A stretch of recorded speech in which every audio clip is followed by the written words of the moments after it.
Good morning, how's it going guys? It's about 7 a.m. in the morning and I just woke up and got up, as you can probably tell. I've already done my morning sunlight, but I thought I'd film this intro first before going on a little walk. And today I've got a different style of video, so I want to show you sort of what I eat in a day to optimize my health and stay lean effortlessly as a partly raw carnivore living in New Zealand. Now I do say partly raw carnivore as opposed to primal because although I consider myself a very primal guy, I'm not following the primal diet as described by Arjunus Wonder Planets. I'm actually a lot more entrenched in the conventional carnivore philosophy. I just eat a little bit of raw meat, a bit of raw milk sometimes, and sort of a few other crazy things that you're going to get to see later in this video. So like I said, already done my morning light, got my circadian rhythm in check, but I only did about 5 minutes, and ideally I want to do 15 or 30 on a cloudy day like this. So these days I actually like to combine it with a morning walk, I don't really have as much time, so I like to do both. They're both kind of non-negotiable anyway, get the light in your eyes, get the steps in. And today I'm actually walking my neighbor's dog, so that'll be interesting, maybe a little slower than usual, but all good. I'll get some footage of that hopefully, and then come back and maybe journal for 5-10 minutes, like to plan out the day, try to set some goals, and then I will show you how I prepare my morning coffee. So see you then.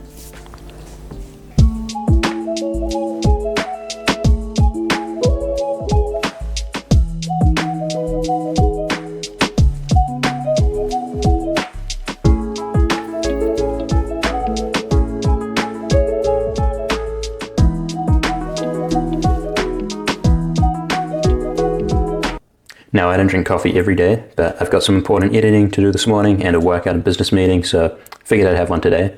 Also, I do want to show you how I prepare it because I'm trying to limit certain harmful aspects of it, which I'll talk you through.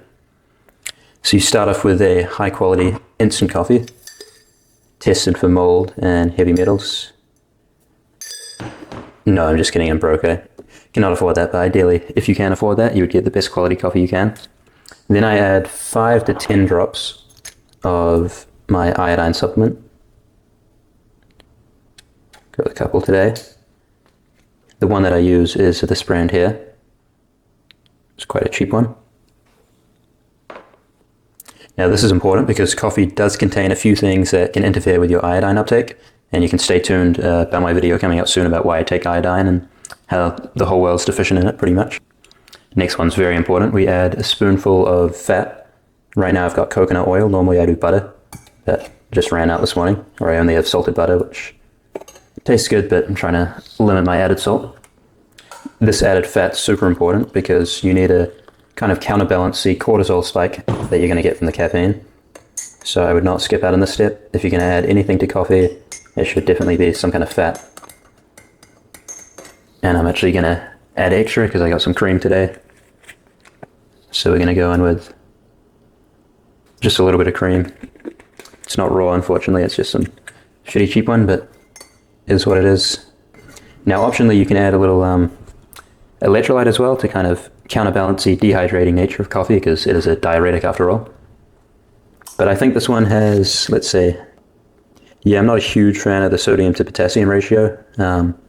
It's a little less than 1 to 2, so a little too much sodium, so I'm actually not too fussed about it, just going to have it how it is today. Also, you can add raw milk, very hydrating, something like this. I'm actually going to be drinking some raw milk soon, so I don't see the point in adding it now.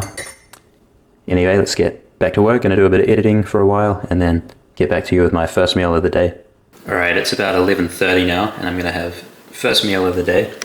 I'm not too hungry, but I am going to be working out soon, and I'm not going to be able to eat until dinner time, so I'm going to fill my stomach up with something. What we have here is some sheep's blood from the other day. You can see it's quite coagulated here. I've also got some very overpriced raw milk here, a nice fat cap on top. So I thought I'd make a little Messiah milkshake. Haven't done that before, I heard they're pretty good. Firstly though, just going to film a little TikTok with the raw blood as you do.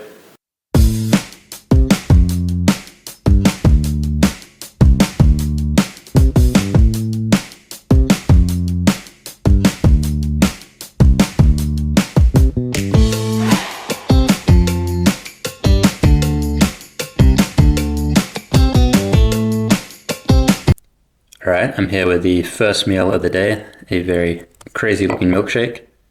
It is raw milk with blood. It's lamb's blood. And I already tried it for a little TikTok that I did, and genuinely delicious. God damn, that is probably even better than the raw milk and coconut cream I was planning on having. Bloody good. My girlfriend's looking at me in disbelief, the way you're probably looking at me in disbelief that I have a girlfriend. But anyway, that's the price you pay when you drink blood. That's good though, that's actually incredible. I just uploaded a video like 5 minutes ago called Top 5 Satiating Weight Loss Foods. You probably, that would have come out before this, obviously. And you can ignore that list. This is probably the most satiating thing I've had in my life. Anyway, I got to rush off now and get a blood test, ironically. Probably not going to be drinking that. And then I've got a training client and do my own workout. So this thing should keep me full for all of that. Might even need to put it in a little, something that's not clear and visible to hide it if I'm drinking it in public. Really good though. Highly recommend if anyone can source blood and raw milk. Might go make my girlfriend try it first. Anyway, see you later when I do the first meal.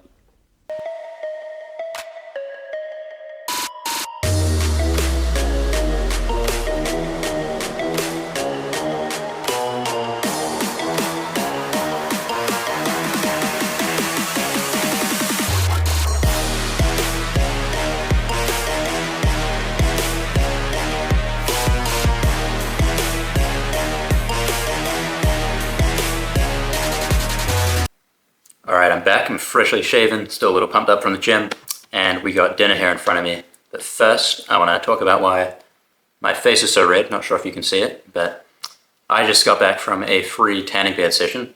So it was a standing up isolated UV bed, and it was pretty interesting. I thought I'd talk about that first because it's pretty nuanced.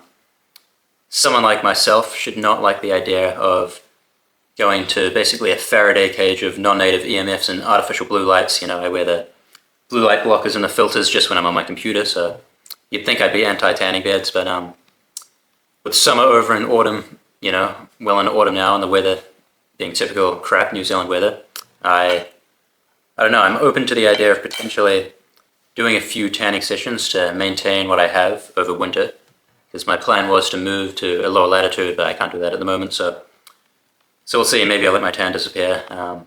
Maybe I'll go on a holiday. Maybe I'll do some tanning beds. I'll find out. And anyway, I was kind of surprised at how red my face got because over summer I've been tanning perfectly. Haven't really gotten burned in the last few years since I went Whole Foods actually, but since I went carnivore a couple months ago this summer, especially raw carnivore, I noticed that not only was I not burning, but my face wasn't getting red either, which it used to get quite red on Whole Foods. When I say Whole Foods, I mean more animal-based, like Paul Saladino's diet, but with rice as well and some more pasteurized dairy and potatoes. And anyway, I was kind of surprised at how red my face has been getting lately, and I noticed as soon as I started cooking my meat a lot more and also introducing, I guess, nuts and also avocado and some vegetables and fruits, things that contain mono and polyunsaturated fatty acids, PUFA, my face started getting red again. And I definitely don't think this is a coincidence. I think it's, for some reason, these PUFAs accumulate in my face and it's them getting oxidized by the sun. I know people like me who are big promoters of sunbathing and getting sunlight will say sunlight has never been shown to cause cancer, it's only UV in isolation. And I just went for 9 minutes and got isolated UV, so it seems a little hypocritical, but at the same time, I want to get a little more nuance in that and say it's the oxidization of polyunsaturated fatty acids, specifically ones in excess of your omega-3 ratio. So a little bit of nuance there, something I need to really deep dive in. If you have experience in using sunbeds or this kind of omega-3 to 6 science and cooked versus raw, please let me know in the comments what your thoughts are, because you know, I really enjoyed the euphoria of the sunbed, despite it probably, completely ruining my mitochondria and not being very good. Let me know what you guys think of it, because I am, to be honest, kind of open to the idea of doing it a couple times, you know, every few weeks or so, just to maintain what I've got. And obviously I'll need to keep my diet pretty much zero PUFA, the only polyunsaturated fats coming from fish and seafood, so omega-3, and obviously low linoleic acid, so avoiding chicken and pork, obviously. And if I do get pork, then getting a low-fat one, and if I do get chicken, getting the good quality one that I like to eat raw, the Bostock Farm, I think it's called. Anyway, bit of nuance here to start the dinner. Also had a good little workout, as you can tell. It was very short. I was in a bit of a rush, but that's okay. I'm not too fussed about making gains. I'm really just maintaining and, getting the metabolic benefits. Now, what we have here, because this is a dinner that you've probably never seen before in your life, let me walk you through it. We have here a sheep's head. Looking pretty gnarly. You can see it needs a bit of dental work done. A little gross, but anyway, my problem now. And let us start off with the eyeball, because it's looking so nice and appetizing and jelly-like. Oh, look at that. Cheers. Oh. Salty and waxy, that is how I would describe that, in case you're wondering. Oh yeah, that meat's quite raw in the middle. That's, not a problem for me, obviously. That's good. I was a little worried I might have overcooked it. By the way, I'm not fully doing only raw meat anymore. I actually went off raw meat. I'm going to make a video about that soon, so stay tuned for that. Because I did notice some less desirable effects than when I was eating raw, so I'll save that for the video though. Keep this one short. We'll try some of the neck meat.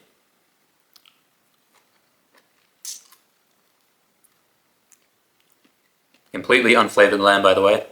I'm debating actually getting on a chronometer or one of the tracking apps and tracking my food just to keep the sodium to potassium ratio lower, 1 to 3. Just to try and get a facial debloat, because I feel like even though the YouTube angle on my talking head videos, it never does me justice, but I still think that I do have a little more fat and a little more water retention in my face. I think I'm just one of those people. And I'm not interested in paying like however many K for buccal fat removal surgery or whatever. Don't think that's necessary. I'm hoping I can get it a little better just by getting the potassium to sodium ratio right. Oh yeah, it's chewy. It's a jaw workout, which is good. Let's try to get some of this tongue. Now I didn't wash it, so it's kind of gross. It's probably still going to taste a little grassy. And I know this might freak some people out, but to be honest, I think it's the respectful thing to do if you have the time to harvest a whole nose to tail, get everything you can. Not gonna lie, I for some reason couldn't find the kidneys when I was cutting the sheep up. Very weird. They're normally easy to find. I think they were just covered in fat and like a weird kind of jelly-like white visceral fat from when it was fresh and warm, and kind of got lost in the other guts, which I threw out. And obviously I didn't collect the tero, the intestines, the pancreas. I have a hard time identifying that, and the spleen. Or the tripe. I don't get any of that, unfortunately, but I do want to learn, firstly, how to be better at identifying the organs and getting those, and maybe a little more patient washing the tripe out, because it's just grass in there fermenting. It's not that bad. But you do want to wash it out, boil it, hot water, give it a scrub. Anyway, here we go. Here's the tongue.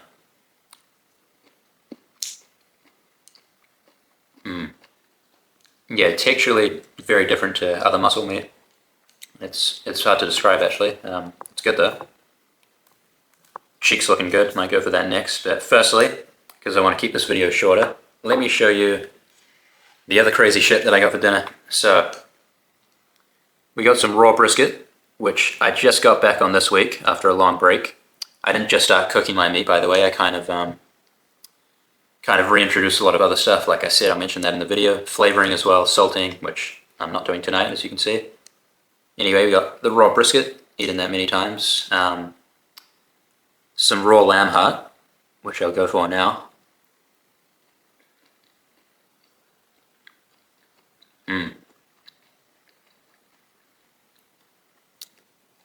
Yum. Yeah, heart's a pretty good raw meat. It's just a muscle meat.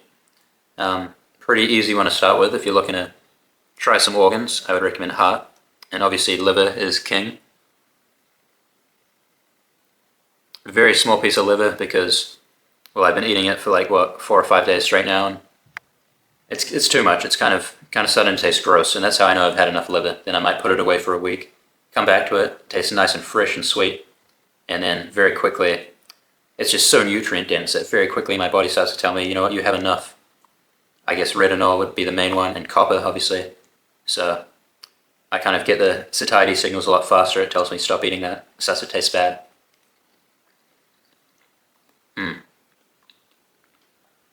Yum. Good liver though. Then we have some lamb fat.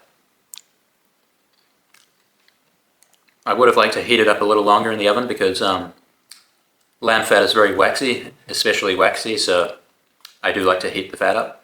Not too worried about it. I know you can, maybe there's a bit of nuance about cholesterol being oxidized when you cook fat and sort of some byproducts associated with that, but anyway, I'm really not that worried about that, to be honest. I'd rather enjoy it more and not eat wax, personally. Last one, maybe one of the craziest ones. We have a slow-cooked lamb penis here. Not very big, is it? No offense to the lamb, but anyway. Here we go.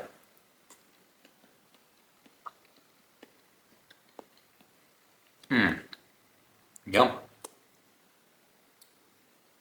It's really good. Really, really good. I have a video on my TikTok. I don't think I posted it actually. I will. It's where I've got the venison phallus and it's raw and I try to eat it and, you know, clearly it's like biting down on a bone, completely inedible. So if you ever do get the penis, which I recommend for extra collagen, make sure you slow cook it for a good couple hours. Otherwise, completely inedible. Now, if I had to sit there and finish this whole thing, it's going to be probably a 2-hour video, so we're not going to do that today. I'm actually going to call it there. Maybe I'll go back online later to show you my nighttime routine, but there's really not much to it these days. I'll try to get a bit of reading outside if I can. A little bit of cold adaptation, but nothing too crazy. Do a bit of editing on my computer first. And then I do want to do red light therapy today because, you know, I got the UV in isolation, may as well get the red light too. Just like 10 minutes of that or so. And then reading my book. I've got Hell's Angels by Hunter S. Thompson. Great book. Highly recommend. And yeah, that's kind of what I do in a day. I didn't show you that much of what I do. It was a pretty quiet day. I only had one client and then a few other random things. Most of it spent at home. Didn't really get my steps in today. I'd like to get at least 7.5. I consider that baseline. Only got about 5K. And if it looks like I'm under-eating here, I mean, yeah, maybe I am. I'm going to be completely satiated after I eat probably all of this and as much of this as I want, so don't worry about that. Definitely not going to bed hungry. And I'm actually probably going to cook up an egg or two, maybe a bit of burger with cheese, because that's what my girlfriend's going to be having, so I might, maybe I'll even put some of this back and eat that instead. Mix and match. People say carnivore has no variety. I mean, look at this plate alone. There's a little more variety than your average meal. Crazy stuff too. Who else eats eyeball for dinner? Not many. But yeah, sweet. Hope you enjoyed this video. Let me know how you like the little vlog style content, because I quite enjoy filming it. Good for the confidence and the speaking as well. So that pretty much sums it up. I'll see you in the next one. Peace.